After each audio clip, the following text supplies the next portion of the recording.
I wonder if I can do the courage scream. Oh, please don't. Ah! No. Oh, God. Where is that? Yeah, this is how you find the voices, Jacob. You're Tommy. This is Tommy and Jacob's mixtape.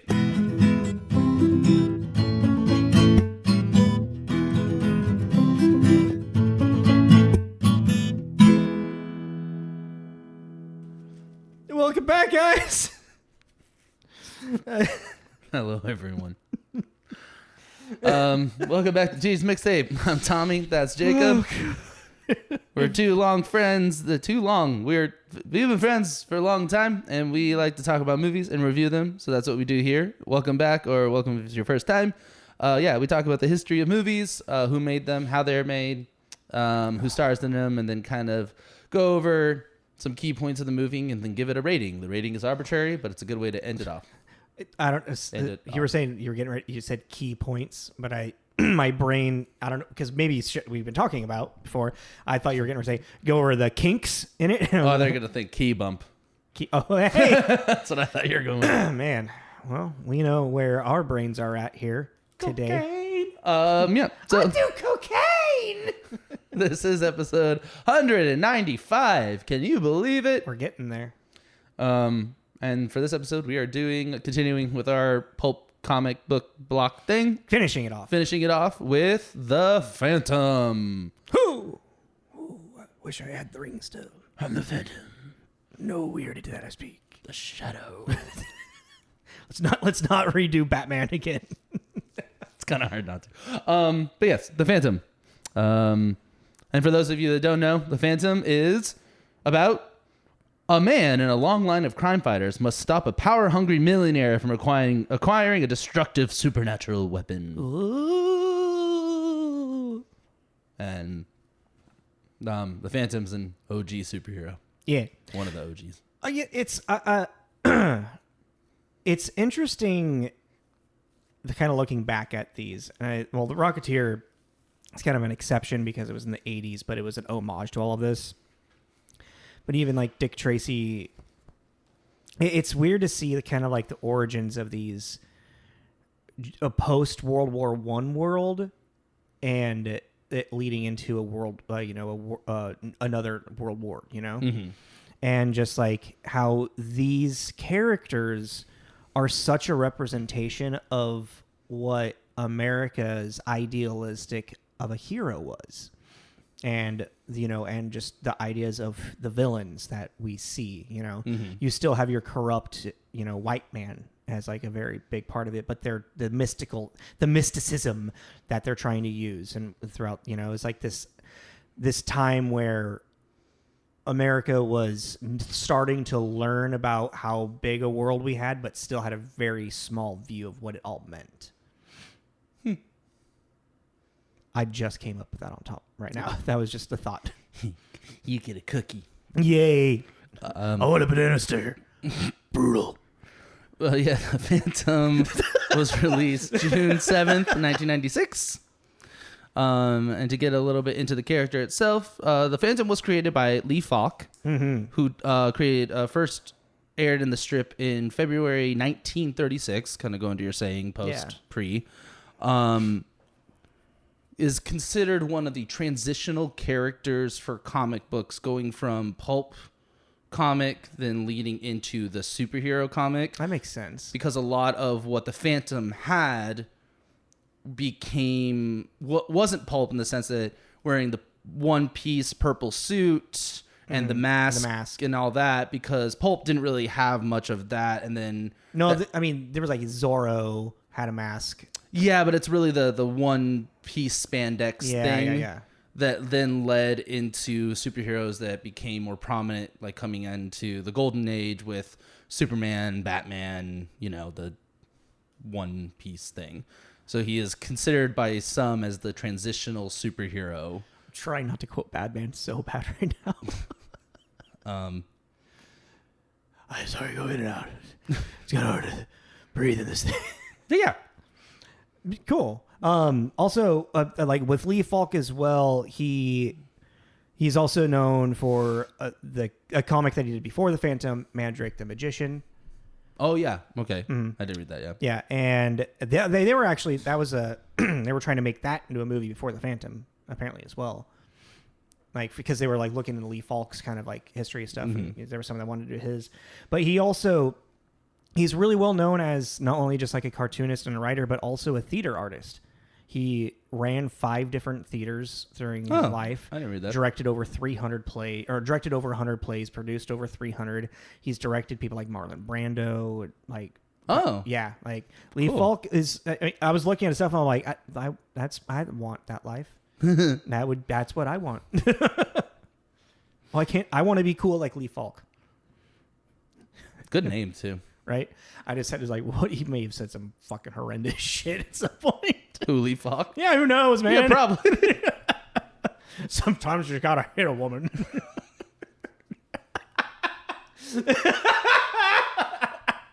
He's quoting Sean Connery. Sean Connery. I just want to make that In clear. a Playboy article from, like, the 70s? Yeah, I think that came out in the 70s.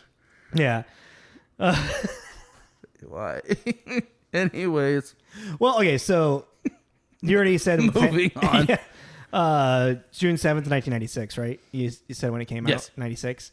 There wasn't a really big box office hit, unfortunately, which it makes sense, but I remember the publicity for this thing. Yeah, but I mean, that's fair, but you got to think about also at this time for people our age that do remember, and even the youngins, and even our age might have forgotten, the amount of shit that they would shove down people's throats for these movies. Batman Forever. Yeah. Like, it was kind of ridiculous, the crap you could get. Like, the promotional rings, I forget where I got my ring. I've always wanted one. I think it may have been from the theater. Because just to make it clear, too, this is one of my favorite movies growing up. Yeah. So I just want to... okay, really quick, how is it in a retrospect? It's terrible, but it's still awesome.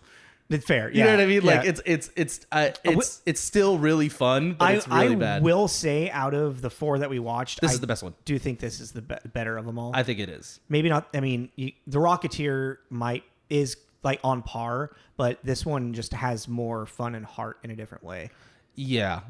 Like, I know I kind of said it, but this to me is the epitome of the Universal Studios ride. Yeah. And I've said that, and I kind of want to make it clear what I mean for anyone that's been to, Disneyland or any of those places. Like, imagine, the Indiana Jones ride. You're walking in and everything is faux and fake, but there's that little kid in you that's really, or even if you are a little kid, really happy to be there. Or you're the little kid, you're like, this is so cool. Yeah. You feel like you're in the world. Yeah, and it's all the sets have that feeling. It's like everything you can tell is kind of fake, but you're really okay with it. It's like Velveeta cheese. It's nothing nutritious. But donuts. It works, and that's what this movie is, and it still is, and it's still pretty fun. But it's for the promotional of this movie, like movie theaters, they had like the popcorn tubs had the Phantom with the ring, and he fucked it. It wasn't a dune bucket. God damn, still dumb as fuck. Yeah.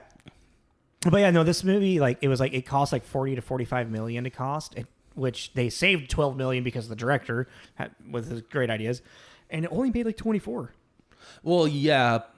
And also, like, I think, like, if they would have marketed it more towards children, I think that's a whole point too. This could have actually been more successful because it was kind of marketed as like this big new superhero type idea because there were supposed to be like 2 sequels to it. Yeah, like Billy Zane apparently had signed on to, which I wish it had happened. I know. Because I kind of feel like it's one of those. The first one's kind of a flumber, but it got people interested enough that the second ones you would have started generating more money, so you could have gotten pretty fucking wild with it. Yeah, and I'm kind of bummed that didn't happen. Yeah. And another parallel universe, it did. Let's just go hit that fucking Rick and Morty. Oh no, the TV. Oh, I mean, yeah, there's that. Or the virtual reality of like seeing your alternate reality. I'd never in a million years. No, what is it actually in our world? The Super Hadron Collider or whatever, the super particle machine. You just said a bunch of words together that I had no reference to and I have no idea what they mean. Really? In the what world? In our real world. Oh, I thought you were saying the our world.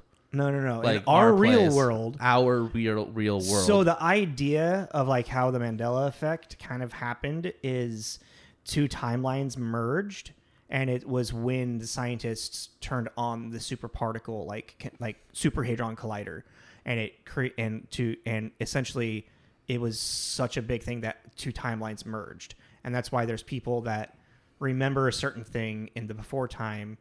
Because we're from two different timelines? Yes. That's going to fuck me up. I really, really don't like that. Anyways, back to the Phantom. Where were we before the existential crisis kicked in? Let's talk about directors and stuff. Okay, yeah. Our director is Simon Wincer. Or Who was he?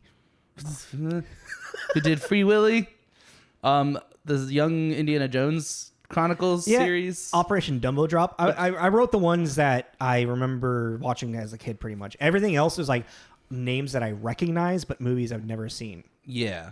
Australian guy, right? Australian. Yeah, he's Australian. Like he did one of the he did the last Crocodile Dundee, I think. Crocodile Dundee in Los Angeles. Yeah. Tropic Thunder. Hey, he's a national treasure. Yeah, so I mean, this was supposed to be directed by Joe Dante. Yeah. That's Jumanji, right? Yeah. Yeah. Oh yeah, the young black stallion. Yeah, that I'm just looking at Simon's list, and it.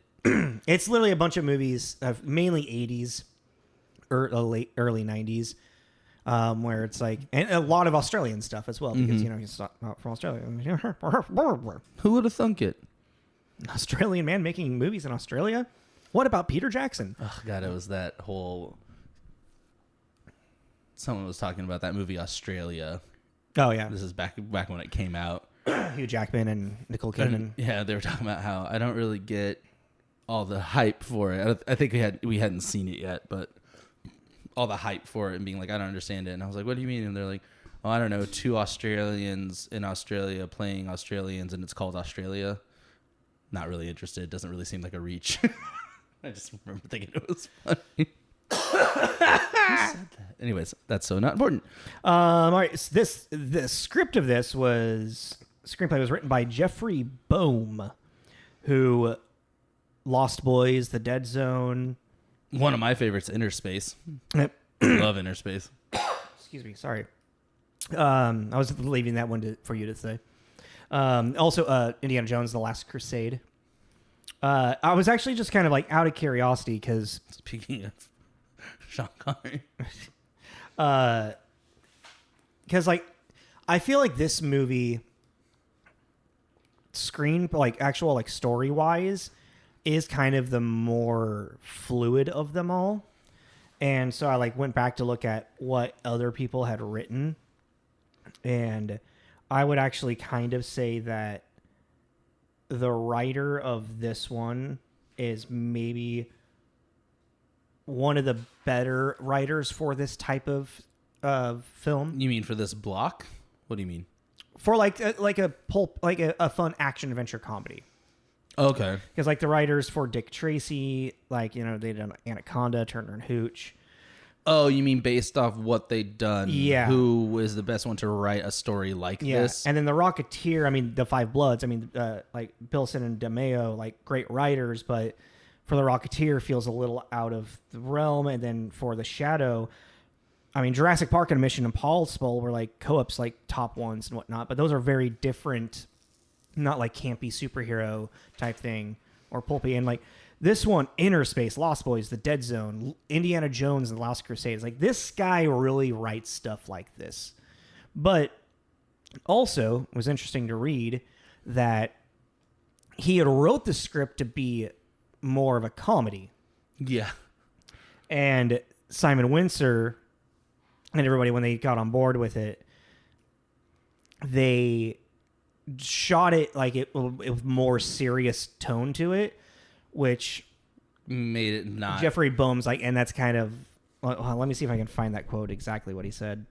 Well, it kind of ruined it because they took the joke too seriously, right? Is what I remember reading. Yeah, let's see. The studio restarted the film with Simon Wincer as director, who had Boam make changes to the original script, including a decision to keep the screenplay close in style and tone to the source material.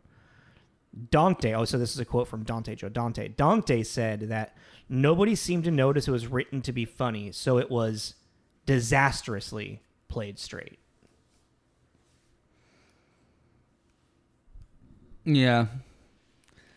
I'm glad, though. And I kind of see that, yeah. I'm glad that it didn't go the comedic route with it. Well, and I think that's one of the things that kind of like makes this kind of is the performances are a little unbalanced with everybody.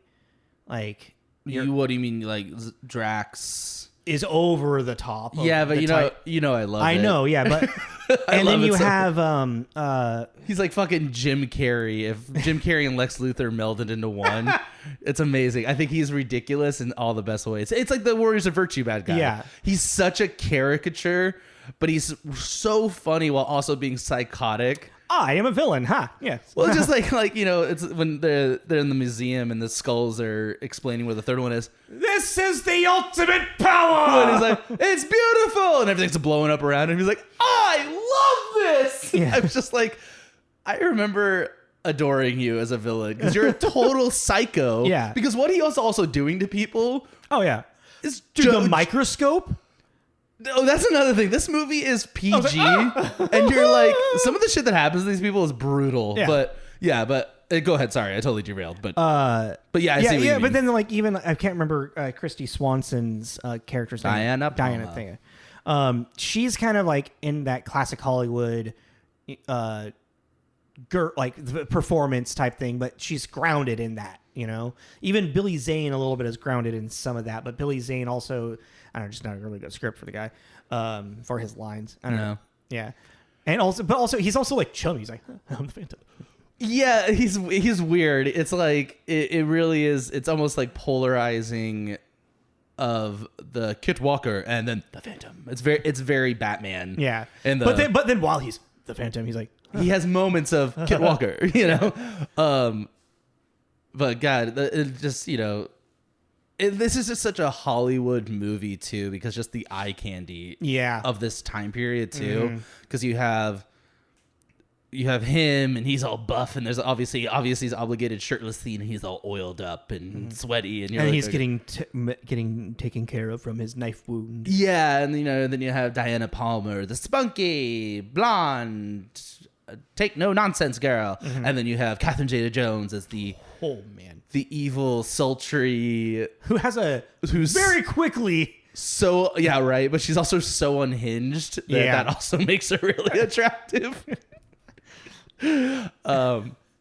I absolutely adored her in this, and that's even the thing. She really doesn't have much to do too, and that's even this. Yeah, we'll get into her, but go ahead. Well, I mean, let's get into starring. We're kind of going through that. Yeah. So Billy Zane, who really is kind of all over the place. He's more of a model-ish, I guess. He has 184 acting credits, so you've seen him in stuff for sure. I mean, he was recently in The Boys. Yeah, not this season. He's the rich boy in Titanic that I think Kate Winslet is supposed to be engaged to, or what? I'm just confused why you're confused.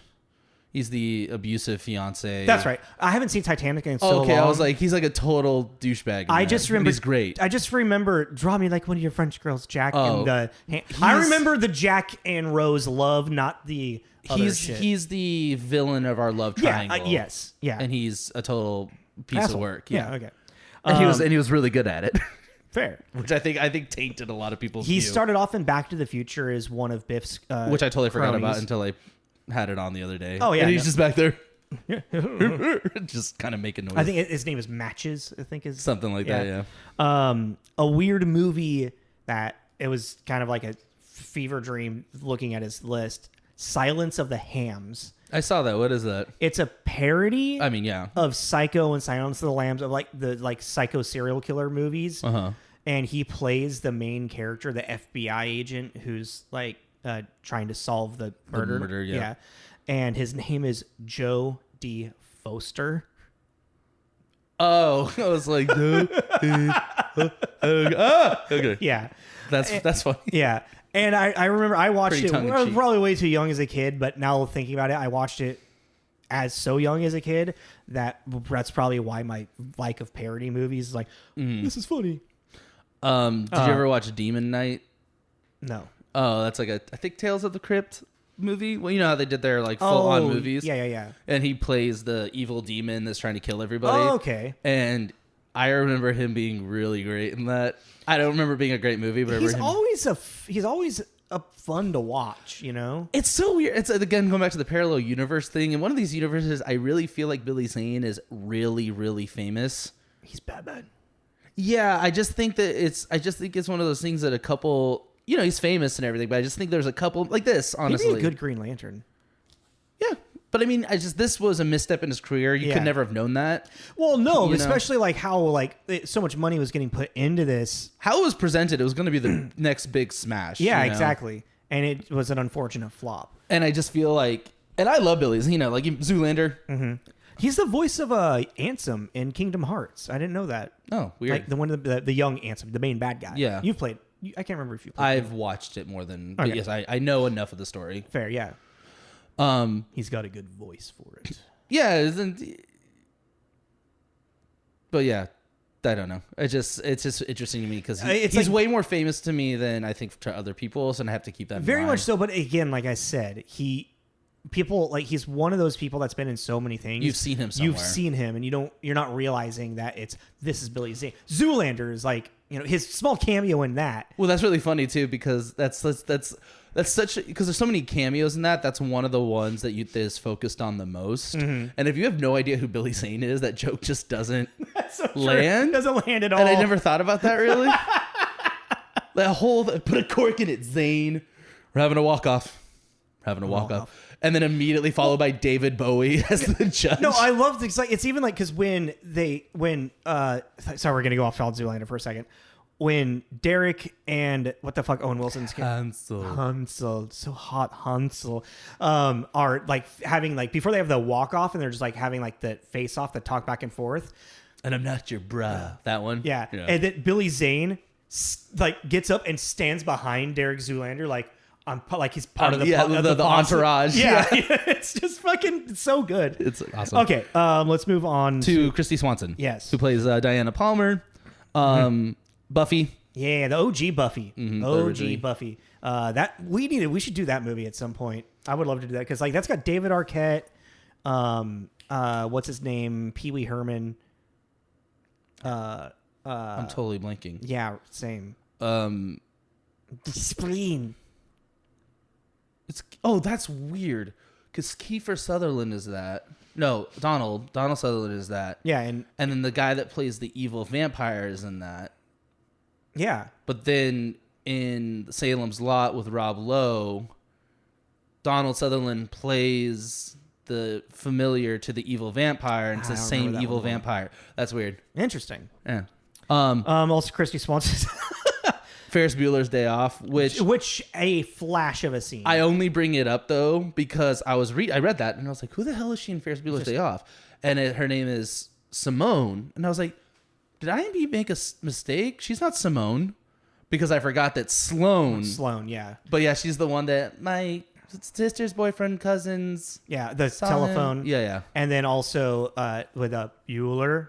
Yeah, that scene. Bueller. But I just thought it was funny because I was really convinced that IMDb made a mistake. I think probably from her early career, like Buffy, of course, but like Flowers in the Attic was like her really big breakout.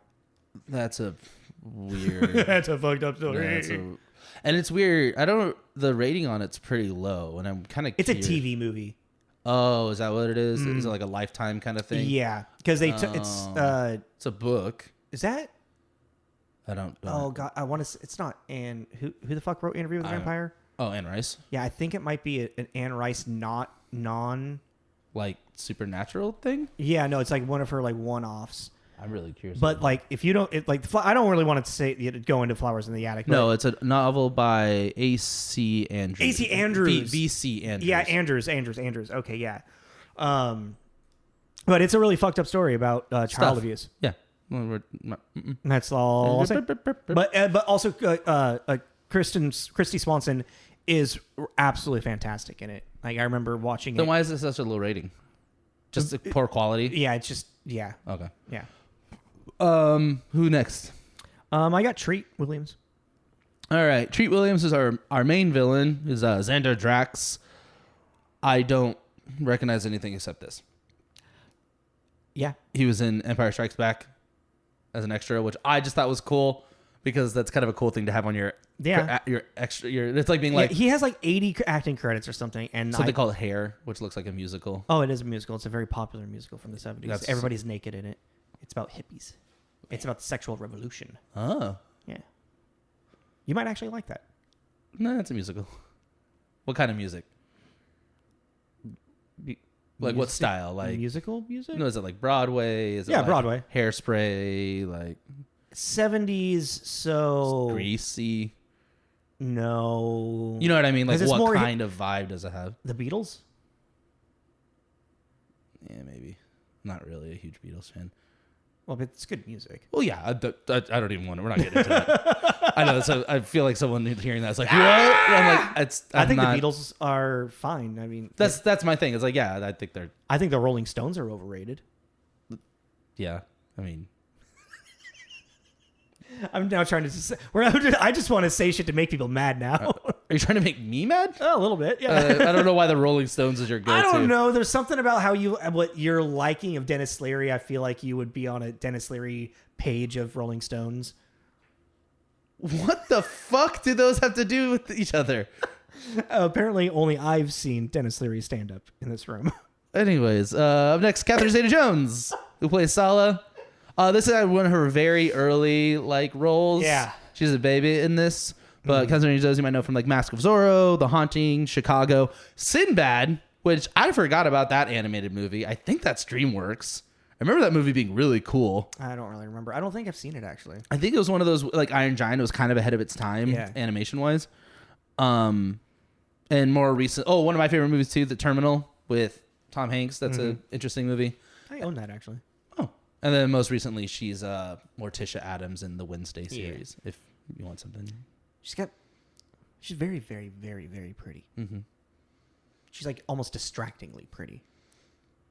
She's one of those she's got that such a sharp features, pretty face where you just you're not just staring ogle at somebody, but you're just I just want to. You're just so pleasant to look at. Well, it's like in that scene too, when she rips off and she goes, "There, got a good look." You're like, uh-huh. Yeah, right. Yeah. And then she knocks her out and you're like, "Whoo." I got James Remar. Who plays Quill, who, I don't remember if we talked about him, but he was in Miracle on 34th Street. Yeah. I don't remember if we talked about him. I think he's got a really, really, he's one of those, he has 182 acting credits.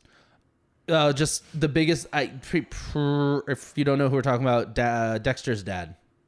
That's who he was in Dexter. I've never seen Dexter, so I saw him. Or possibly the worst Raiden of history. Yeah, I was gonna say Mortal Kombat Annihilation, Raiden, and he was. I thought the first one, what's his name, was bad. Christopher Lambert. I thought Christopher Lambert was bad, but I remember him. James Remor's hold my beer.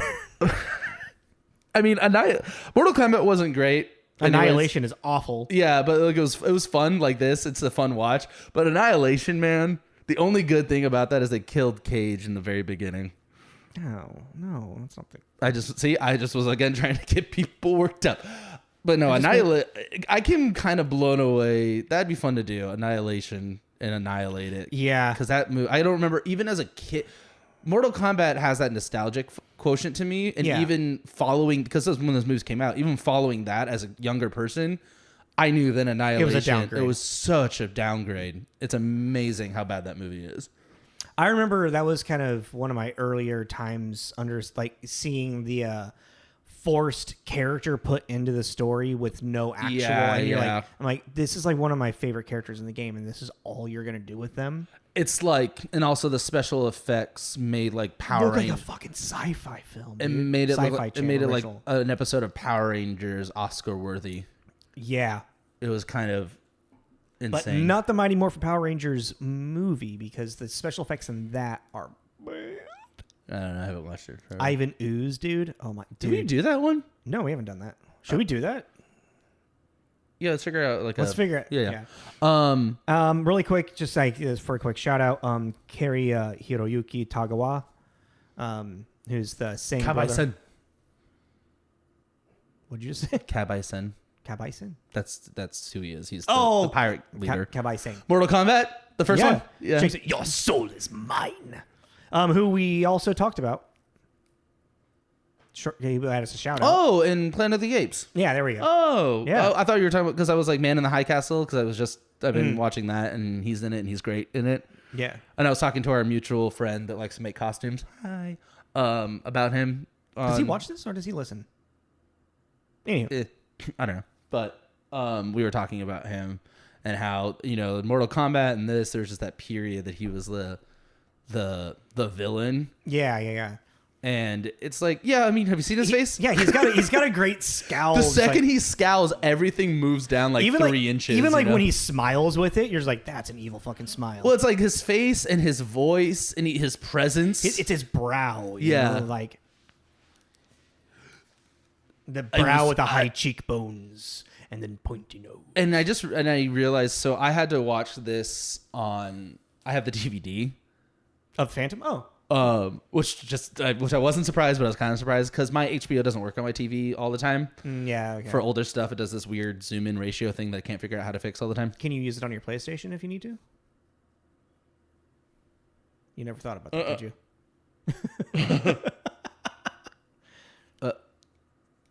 God damn it. Anyways, so I watched a DVD of it, but because back in the day, accessibility options on DVDs were very limited. So the only subtitle option was like Portuguese or some shit. Oh, wow. And it wasn't even for hearing impaired, so it didn't have any of the. Well, so wouldn't say like Yeah. car horn honking or whatever. But I didn't realize because I'm just so used to watching subtitles. Kaiba-sen's lines, he's really hard to understand what he's actually saying.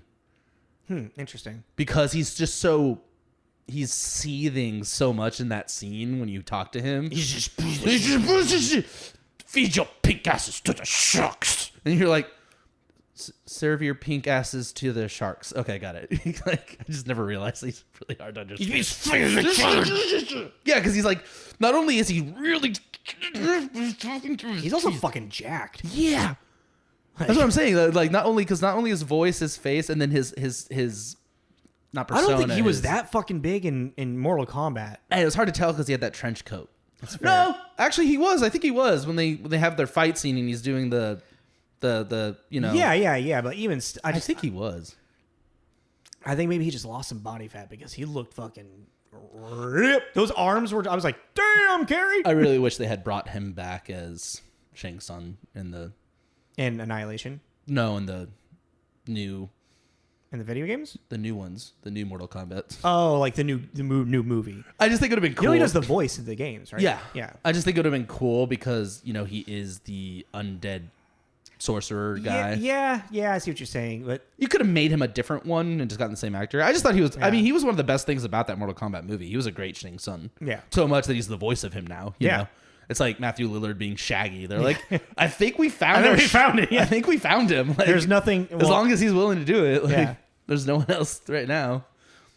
But yeah, that's everybody. It's a fun cast, Yeah.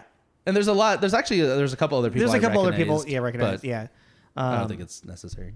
Like Taxi Driver, I know is something and other stuff. One of the other bad guys is a well-known actor. Yeah. But anyway, let's get into reviews because we're We're fine. we're running a little long. Yeah, it's fine. But It's we've talked about other stuff, the movie a little bit Yeah. here and there as well. So Give us our scores. zeros. Wow. No, That sucks. I was actually surprised, given that The Shadow had a 6.0 on IMDb. Yeah, I am too. That this had a 5.1. Yeah, I'm And I was like, why? Okay. And then its tomato meter is 44, and okay, sure. And its audience score is 31, and which is I see is a little unfair. I think people just had higher I don't know. But that's what's weird about it. It's like, where are the expectations coming from? And then you're like, also pulling and then it's like from all of these, like Rocketeer has the most like balanced of it all around like a 60, 65, you know? And I actually found this much more enjoyable than the Rocketeer. I think you kind of hit the head a little bit with the fact that it's kind of on par. This one just has a little more heart to it to me. It's two different hearts. But there's definitely more of a heroic sense from the Phantom than the Rocketeer bumbling around. Well, that's what it is, too. It's the Phantom is very direct on with what he's doing, and like that. The Rocketeer was just this, oh no! Zoom, zoom, zoom. Zoom, zoom, zoom. All right, so on Metacritic, to get some little excerpts for reviews, we have a 53 out of 100, which comes to a mixed or average with 7 positive reviews, 12 mixed, and 3 negative. At the tippy top was with 88 out of 100 by Roger Ebert. The movie is wonderfully entertaining, red-blooded, and rousing, and with production design that makes it uncommonly handsome. I like that. And I like the red-blooded thing because it is that 90s superhero guy fantasy because it is very like you know, and then all the eye candy everywhere, you know what I mean? It's just it is very red-blooded, which I definitely had some awakenings as a kid in this. Because red-blooded, that means like red-blooded American? No, but like red-blooded means like vital and fertile, and usually in the presence of, it's usually in a masculine sense. I never really thought about it. I kind of like it like you're a red-blooded American. It's like you're a true fourth thought. Let me just look it up before I start. Red-blooded, vigorous or fertile, especially in having strong heterosexual appetites, typically used of a man. And that's the way I took it as the review, because it's kind of what it feels like. But then even then, I was talking to someone about Billy Zane specifically in that costume, who is a woman, and she was like, Billy Zane, nipples, and in that skin tight purple outfit, like it was also an awakening for other people. Oh yeah, well, it's like people watching David Bowie in Labyrinth and dance magic dance. Jesus Christ. There's a lot in there. But yeah. So anyways, that was another one I wrote down. I wrote down another positive. Oh, just because of the reference. 75 out of 100 by William Arnold at the Seattle Post Intelligencer. Perhaps because I expected nothing, the movie struck me as one of the better comic strip translations and one of the better films of the genre. It's fast, colorful, entertaining, and a clear cut above its most immediate predecessor, 94's The Shadow. And that's an interesting thing, is a lot of the like, this was Hollywood's last attempt with this like pulp comic book thing, and with how big like the Shadow bombed, and even like the Rocketeer not super big, it was like let's give it one more hurrah and see what happens, and it just tanked so bad that they were like, and we're done with this. Hollywood's moving on to the next thing. You know, it's like could you imagine if like, because like Iron Man did okay, Iron Man did really good, Incredible Hulk and then there was a growth and whatnot, but like if those movies bombed, we don't have the MCU. You know? Well, no, and that's even the thing too, because kind of what we were talking about the Phantom being this transitional character as around, so it's 96. We're getting into now the 80s comic books and everyone, because Blade comes out 98, right? Well, yeah, but even then we have Batman that before, so it's like already that transition is kind of happening. Yeah, Batman and Robin was 97, right? Or was that 98? I think 98. I can't remember off the top of my head, but late 90s. Yeah. So it's like we had basically the transition already had happened in the comic books of now we're into the superheroes, like Batman, Superman, Wonder Woman, all of them. They're all coming out. And so it's like at this point we have already made the transition film-wise to, I mean, because even, you have Blade, you have... Right around the corner, you have Blade, you have X-Men. Which, what we know of, too, is that Blade came out in, 98? Yeah, that's what I was trying to remember, yeah. And we know that someone had already been thinking about it by the time this came out. So yes. The wheels are already churning. It is kind of there is because of the property of Marvel, and Marvel was going bankrupt at the time, and Blade saving it, which we talked about in our Blade episode. Oh my God, we can reference our own shit. And so like that kind of like that saved Marvel Comics, which then in turn gave Marvel Comics, a revitalization. And then we were able to get X-Men and then Spider-Man and then so on and so forth. And then evolved into what is now the MCU. Yeah. But this is kind of the end of really that of the non like big name comics attempt type stuff, Yeah, this is when trying to take an older property that no one's really heard of. Well, I guess the Mask of Zorro was kind of successful, but they did that. That would have been a really good one to have in this block. Well, but the Mask of Zorro is more of kind of like a Robin Hood. That's true. Kind of character. That is true. Yeah, He's there's a longer lore of Zorro than just comics, isn't there? Well, yeah, because Zorro is the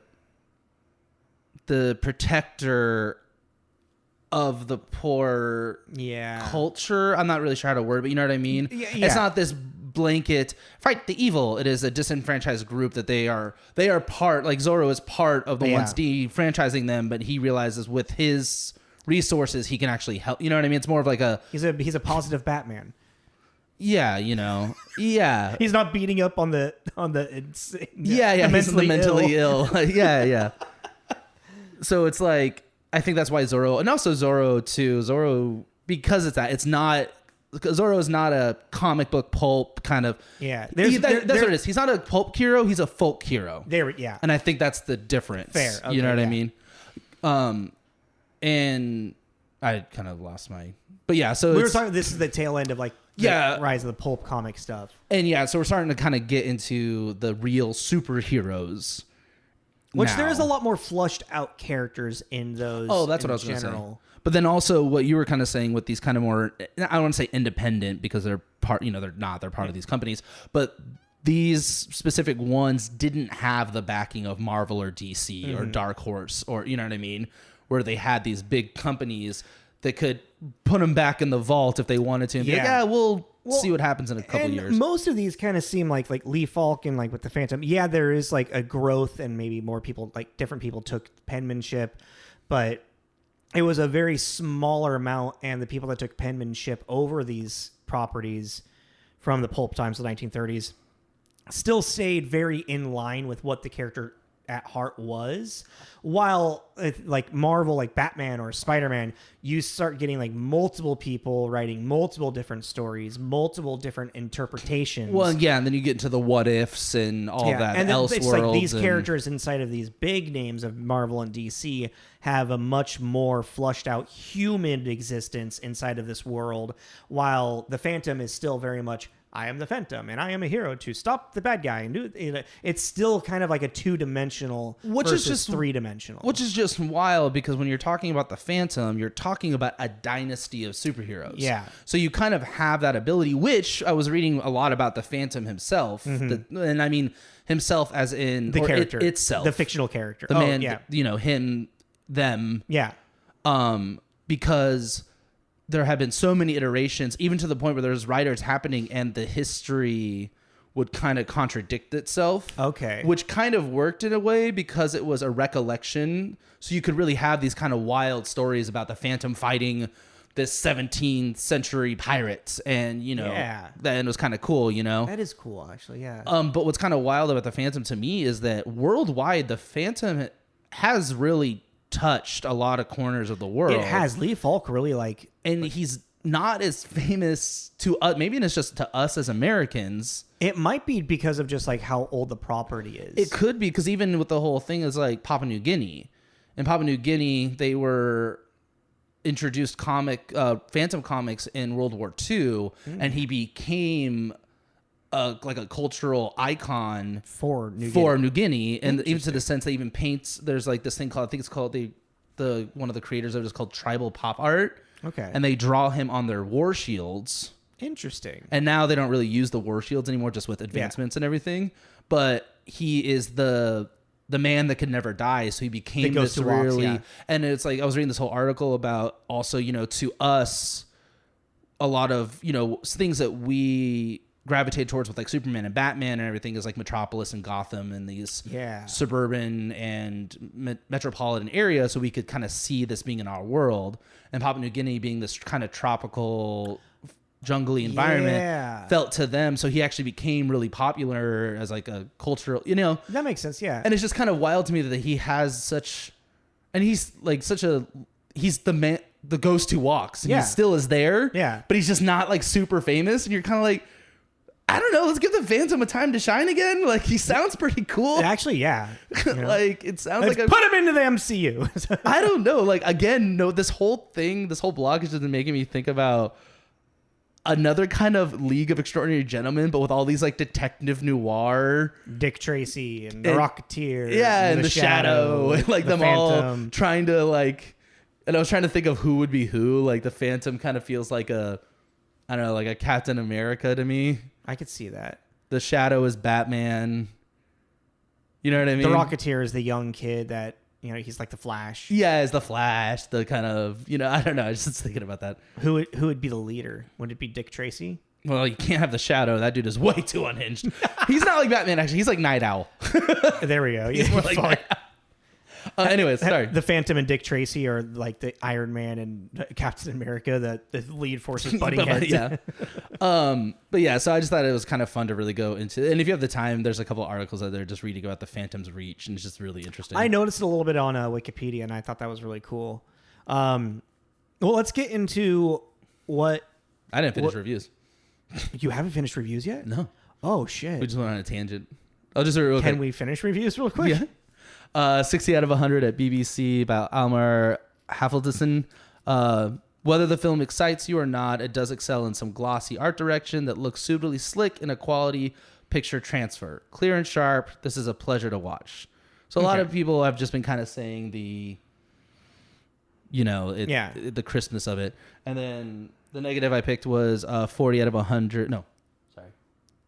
30 out of 100 at the Rolling Stone. Zane, a good actor at the right circumstances, is trapped by screenwriter Jeffrey Boam and Australian director Simon Wincer, who didn't give him anything to act. That's pretty, because that's an interesting. Is like Kit Walker, the Phantom. There's really nothing for him to like his journey to become a better Phantom is falling in love with Diane Walker or Diane Palmer or whatever, just meeting her again or whatever. He's already in love with her. Yeah. Which I did like. Fair, yeah. I like they had a history because there wasn't any of that forced. Don't you know? This is a rescue. Yeah, and then suddenly, she's all like, okay, great. Yeah, fuck off. She's like, I got it from here, asshole. Yeah, like, which I liked. Still got that spunk. She hasn't changed a bit. Yeah, that's what it was. But he other than and the fourth the skull that has protected me from them, and I realize what it is now. It's like, is him killing the guy that killed his father? Well, let's give it some context. So the line of the Phantom has started way back when 17th century. The 17th century, when it's the Singh Brotherhood. The Singh Brotherhood, which is a group of pirates. Mm-hmm. Who attacked a merchant ship, killed a man in front of his son. The son then made a pledge to... with some mysticism. ...fight villain and tyranny wherever it may be found in this jungle. It's kind of what the Bangala jungle, fictional jungle in Africa. And he is then... the young boy is then taken by a tribe and taught the ways of the Phantom. Mm-hmm. They give him a ring, and then... basically what this whole thing then implies that there are these 3 magical skulls, 1 jade, 1 silver, 1 gold.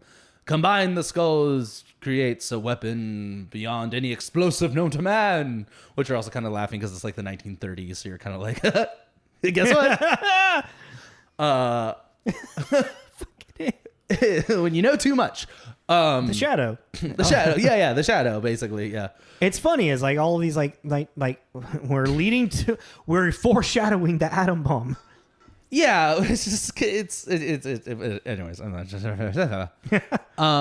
but yeah, so we basically this starts this long dynasty of the Phantom, the ghost who walks, and the kind of the gimmick is that every father has a son, then teaches them, and then that son takes up the family business of being the Phantom. So the Phantom, in a sense, never dies, and it's the Batman. The fear is a weapon, because he is this immortal, which is just wild. It's very the Santa Claus too.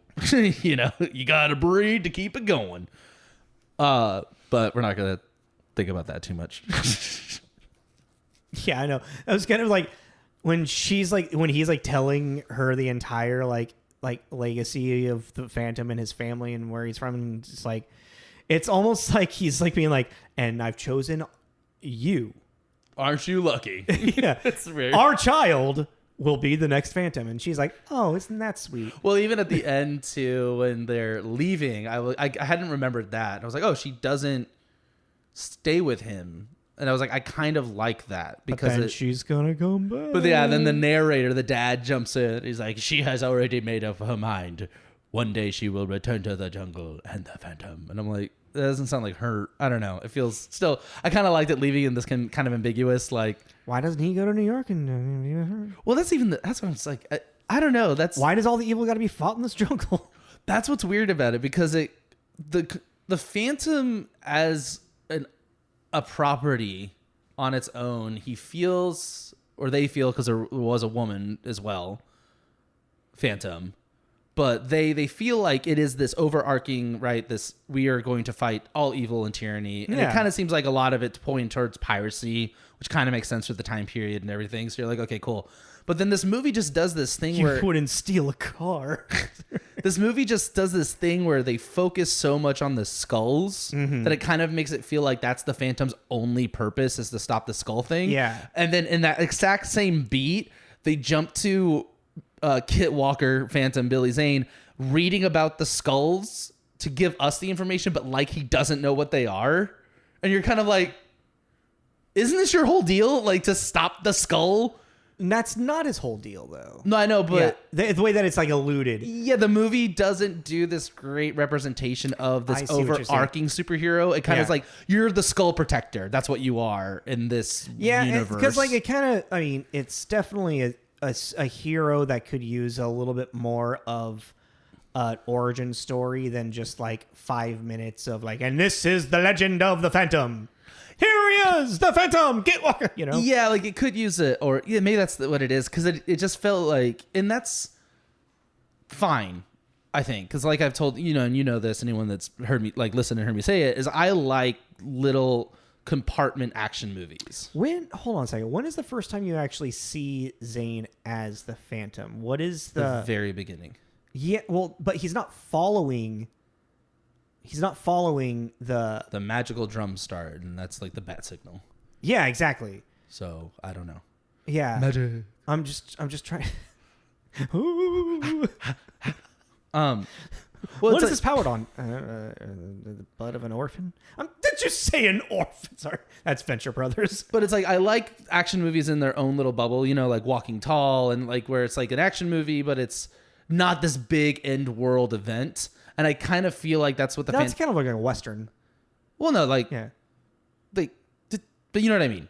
Like its own little pocket thing. Yeah, and that's kind of my problem with the Phantom, is because it kind of feels like it should be a pocket. It should be a pocket thing, but then you introduce these skulls, which are going to end the world and make Xander Drax a dictator, basically. Like, he wants to be like the next, or this is around Mussolini and Hitler like popping up, and he's like, that looks great, you know, and he's like, I want to do that. I got black backwards too. Ha. Yeah, so that's the thing that I kept kind of like. Drax is magic skulls versus Hitler's zombie army. Yeah, for real though. or Hitler's. He had what's like a his name? demonic thing too, right? He liked the occult. Yeah. No, I'm thinking of Hellboy. There you go. There's your crossover. Yeah. Hey.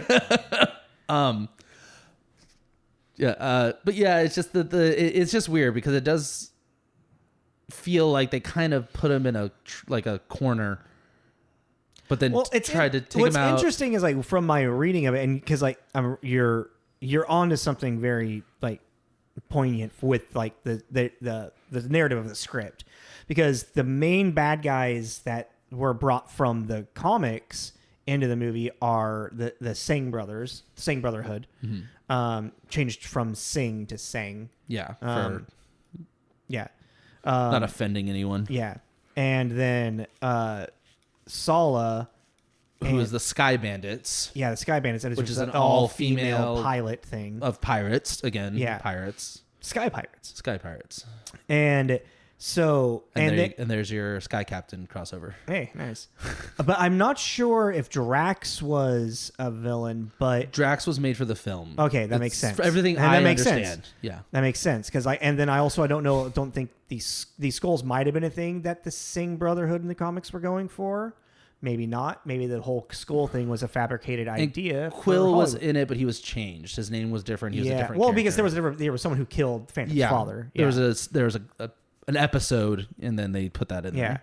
Yeah. So it's interesting is that so this whole thing of discovering the skulls, and that's like the main conflict, is interesting because it doesn't feel in the world, I guess you're kind of saying, of the Phantom. No, I forget where I was going with it. I feel like we were on a cusp of something. It feels like it's in the world, but then it's also, I don't know. It's that whole thing too. It's like he's in this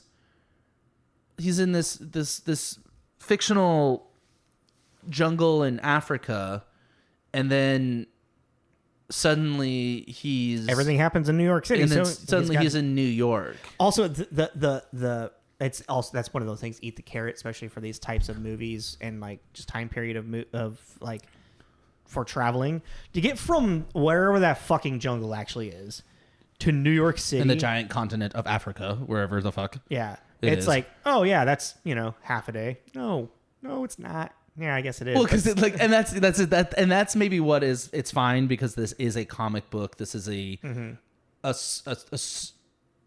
fantastical world, know. But Drax is like, I'm not worried about some jungle folklore hero half a world away. Out of the taxi is Kit Walker. Oh no, the Phantom's in New York.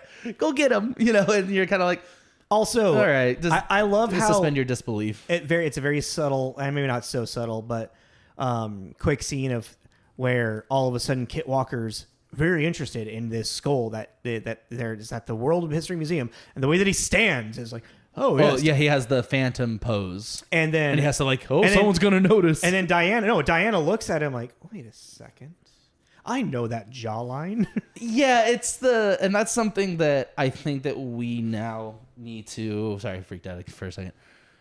I appreciated it that they allowed her to notice us to notice her notice. So then even at the end when she's like calls him out, she knew the whole time. Yeah. Well, it's just like it's the one of the funniest things with that Green Lantern Ryan Reynolds movie is when Blake Lively calls out Ryan. Oh yeah. Like, I've seen you naked, so and you're like, oh, that's a good point. But even that too, it's like, all right, we got this 6'3" hunk of man named Quick, because he's kind of flirting with him.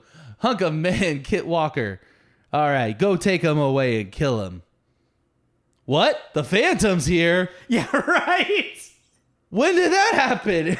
And you kind of have to just you have to let it go. I forgot to make a note of that, but I was totally thinking about that. It's like you have to let it go because it is this. It's like, where did this pile of clothes come from? Boom! There's the Phantom. Big meaty thighs clad in purple. Choke him out, And it's just, you have to eat the carrot and you have to let it go, but it just gets to a point, and it's the 90s, and you just have to. It's also the I want to say the construct of the world of the character too. It's like taking it from the pulp time. That was kind of like where did he go? Yeah.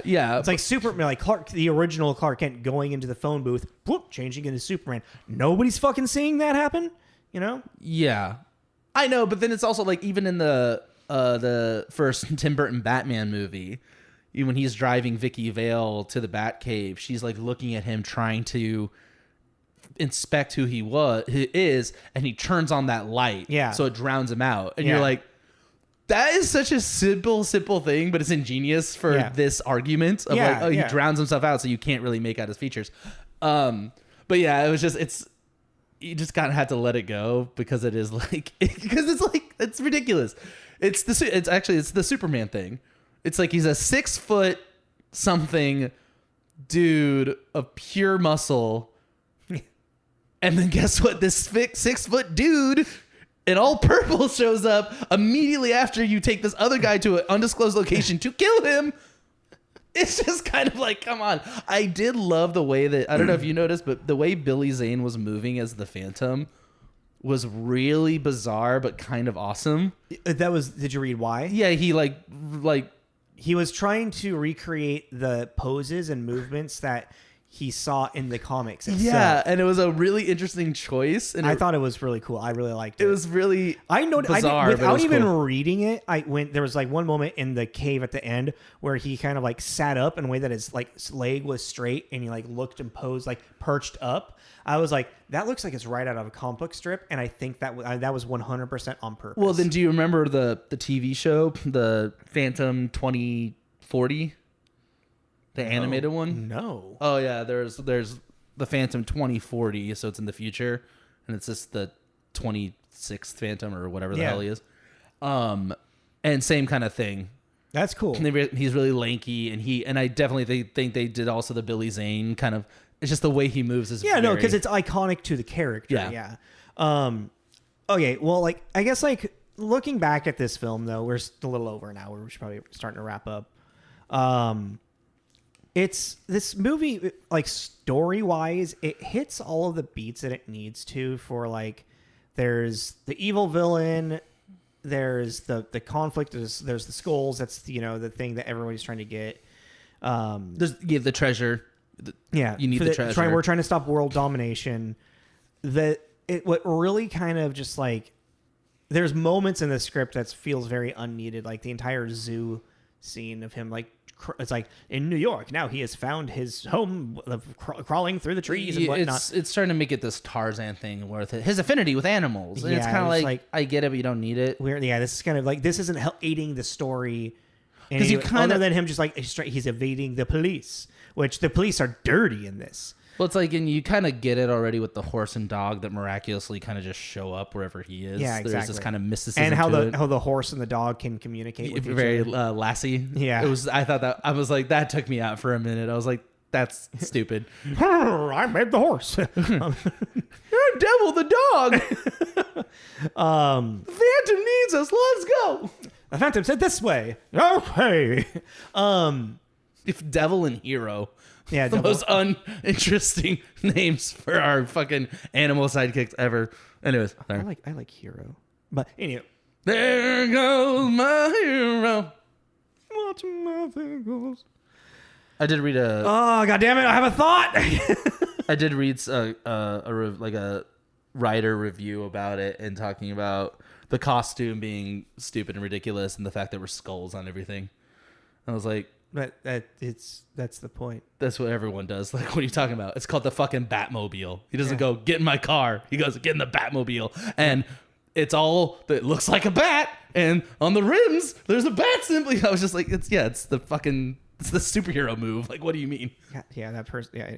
All right. Okay. So the script itself, overall, like it hits all of the beats it needs to. The biggest problem is the fact that the characters lack dimension, lack depth. Even for the archetypes that they're not very interesting as those archetypes. The only one is the villain, and even then it's like I could see someone being very annoyed by him. Really, the best villain is Quill because he's got the history of killing the father. Yeah.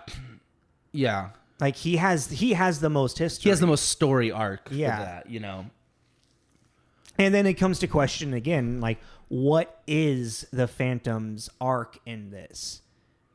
Other than just saving the day. And then even then too, it's like then he uses the mysterious fourth skull, which is his ring, and just destroys. Which is kind of like things. a weird Deus Ex Machina ish. Like it's foreshadowed, it's kind of like mentioned, but then all of a sudden, like you don't really see him with the ring. He doesn't use the ring for anything else. The ring is just kind of like it's just like a symbol, that he's wearing. It's left a mark on two people's faces. Well, that was his big thing in the comic. He had two. Oh, really? He had the skull one, which left a mark on criminals, and then he had like an X one that I think he would either. I can't really remember exactly how it worked, but then he had another one that he'd either give to people or. But it's absent in the movie. It's absent in the movie, but it was this "You are my ally" mark. It's the red ring. The Shadow would give. Yeah, it's yeah, exactly. That was the red ring. God. It's the red ring. Yeah. It's also really quick, really interesting to kind of like see how so many of these heroes from the like 20s and 30s, like this like recycle era, the same shit. It's pretty much just fucking same shit, different toilet. I mean, that's today though too. I know it kind of is too. Still, it's just like, but it's so glaringly obvious. I think it's glaringly obvious too because there was just more in the sense of like, we're seeing it now, but like in the mainstream, all right, you have Thanos and you have Darkseid. Yeah. Yeah. Like. But it's real, like, no one really has a big, like, emotional arc or, like, it's like, even like Sala, Catherine Zeta-Jones' character, who has she flips her script so quick. Face turn to a hero, mainly because Diane just says, don't you care about anything? Why are you so mean? It was such a Buffy moment. Right? Yeah. Why are you so mean? Don't you care about anything? It was so like jarring to me. Like, that's Buffy. That's Buffy right there. What's Buffy doing in this movie suddenly? Vampires. I mean, yeah, it's really, that's just what it is. It's kind of what I was saying in the beginning off the top. It's a Universal Studios ride because basically every single action scene is just it's just blah blah blah blah chase scene, blah blah blah blah blah chase scene, blah blah blah blah blah chase scene, and then how can the final contact? How can each thing in each chase scene kind of like one up itself? Yeah, I mean, and it's like special effects wise, it's pretty okay. Like it's okay. The people getting onto that plane was just jarring. That was really bad. I mean, at first I was like, okay, how are we going to do this? Because there was a lot of shots of just the plane. Them going around this environment. I was like, okay, cool. And then the second it got basically to the horse part, that whole scene is just ridiculous. The horse keeping up with the plane. It's so much continuity error. It's like it's not. It's such. I don't even know how to describe it. It's just garbage. It's just not good, but it's still fun. It's like physics, like you logic. Can't. We have to. Okay. It's just such stupid. Now jump. Like now. Okay, like now. No, like seriously, like now. And then she jumps and then it crashes. You know what I mean? It didn't. And really then the truck shows up and they have to run away again. And then oh no, the chase scene's not over. And then suddenly, then you're like, oh, they're getting chased by the horses. Like, okay. I guess we're still in for this, and then it ends. It's just kind of weird pacing on when stuff ended. Yeah. But I just want to make a note too of just like what I said kind of earlier, but like the violence in this movie is pretty awesome because of it's that classic cow pow. And they don't show the gore, so they can get away with some pretty horrendous shit. There's very, very, very little blood in this. Yeah, and I'm kind of saying that for people that might like, oh yeah, I wonder if my kid would like that. Your kid is gonna love this, in my opinion. But there's just some like let's just guy gouges out his own eyes. That's off. I know, but still. Yeah. Okay, you're sitting here. I see what you mean. And he's screaming in the background, and the bad guy's just like, "Oh, I guess you don't need these glasses anymore," and he breaks them, and then that's the end of the scene. And you're like, liar. That was horrifying, and I was like, maybe that's my fear of eye stuff. Maybe that's what that stems from. It is very uncomfortable. And there's a couple scenes like that where you're just like, that was a pretty gruesome way to go, actually. Getting eaten by sharks. Yeah, that was such a womp womp fight. You're like, oh, he's finally going toe to toe with the arch nemesis of the. I love that he stabs his own fucking my fight. This is my fight. Like, Jesus. I mean, all in all, it's a really fun Also, romp. I do got to say that fight scene at the end is one of the most slow-paced and clunky fight scenes I have seen in a long time, minus Billy Zane and Cary. Them together, you could tell these two people have, like, you know, training, sword fighting training. Well, because it looked like a Kristy Swanson, Catherine Zeta-Jones, it was it was jump now. Yeah, and block now. It just they didn't have very much. Fluidity it was to not very well shot and like for hiding their lack of skill with it. Which I was like, do you think they just didn't have enough time to do it? Maybe they just didn't put, or did they think it wasn't important enough? I think at the end of the day, like they maybe shot a bunch of stuff and they're like, I think we got enough, and then they looked at it and they're like, oh, and they couldn't go back for reshoots. This movie's kind of... All right, now we're going to have him get a submarine. You're like, okay, but what's the Phantom going to do? He's going to attach a chain to it, and they're going to drag him out. But he's going to have to jump on it at the last second as the whole island explodes. Causing a volcanic eruption. And then the skulls sink to the bottom of the ocean. They evaporated. All right, what are we at? We're at like 10. Oh, I don't care. I've been looking forward to reviewing this movie forever. We can go for another 2 hours. I don't get. What's your carrot? I mean, okay, well, I give it a 3. Like honestly, because if we've given pretty much everything a 2 to do a 2.5, yeah. It's like this isn't a great movie, but for what it is, it hits all of its notes. And like really, its biggest flaw, like I said, is just the lack of character development and character exploration. Yeah, and it's like, and also it's I made that eye candy joke, but that's even like a part of it too. It's like it's this fantastic world of heroes and villainy and it's swashbuckling, and that's kind of, it hits that notes. You have your evil and you have your good, and it is very black and white, which isn't the world, but that's why you watch something like this. You want something that's very you watch something very cut and dry, and it's easily digestible. Yeah. I think for the pulp comic era, it is definitely one of the better ones. It's one of the better ones for sure. I mean, I could go down to 2.5, but I just think it's... I mean, then I know, like, I'll settle with a 3 because, like, I was sitting there, I was like, this doesn't really deserve a 2.5, but this doesn't really deserve a 3 as well. No, but I'd rather go a little over than under. Yeah. Because it's like, if we were doing, like a 0.75, I mean, we might do that at some point, but... Yeah, it kind of is in that world for it, but we can give it a 3. A 3? Yeah. All right, we'll give it a 3. Because we both agree that it is one of the better of the 4 that we watched. And it also, like, I wasn't really like bored watching. That's the thing is, and there was a moment in all the 3 previous ones I got bored. Yes. And with the Phantom, I didn't get bored. Mm-hmm. It's like the pacing is just, and I don't up. think that was out of a fix of nostalgia or anything. No, I don't think so either. Because if anything, with something that even nostalgia, you can get boring at the slow beats. Yeah. And because almost with nostalgia, you know what's coming, so you might even check out, in my opinion, quicker. The only time I kind of maybe was like excited for a sense of nostalgia was the biggest moment I remember was him in the elevator shaft riding down with his guns. Oh yeah, doing that thing. And so I was like, I was looking forward to just see that scene was pretty much it. Because like I also kind of like I'd forgotten what a lot of what the actual full story of the movie was, other than like the 3 skulls. I think mine is actually the museum scene. I like that scene a lot.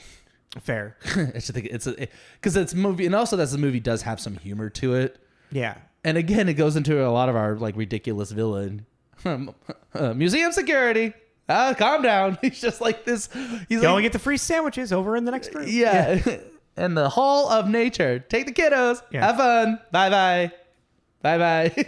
He's really ridiculous, and I really enjoy him. But I'm a sucker for a villain, so. Yeah, especially an over-the-top villain. Yeah, I love me an over-the-top villain. But yeah, so I give it a 3. I think that's a good spot for it. All right. So, hey, and it's 3. We got to go. Yeah. We got to be done. So thank you for listening. This was episode 195 of 96's The Phantom. I have no idea what we're doing next week. We have not talked about it. No. We've had other shit going on. We've had other things to talk about. It's too far away. I won't be able to reach it right now. That's fine. Let's just wrap it up then. Thank you for listening. Follow us on Instagram and Facebook where we put our promos. Everything coming up. Click on that and there will be a link tree that will take you to where you can find all of our episodes. YouTube, Spotify, Apple Podcasts, so on and so forth. Follow that to find out what we're doing next week. And I think that's all. This is Tommy. This is Jacob. This is Tommy and Jacob's mixtape. Oh, yeah. Pew, pew.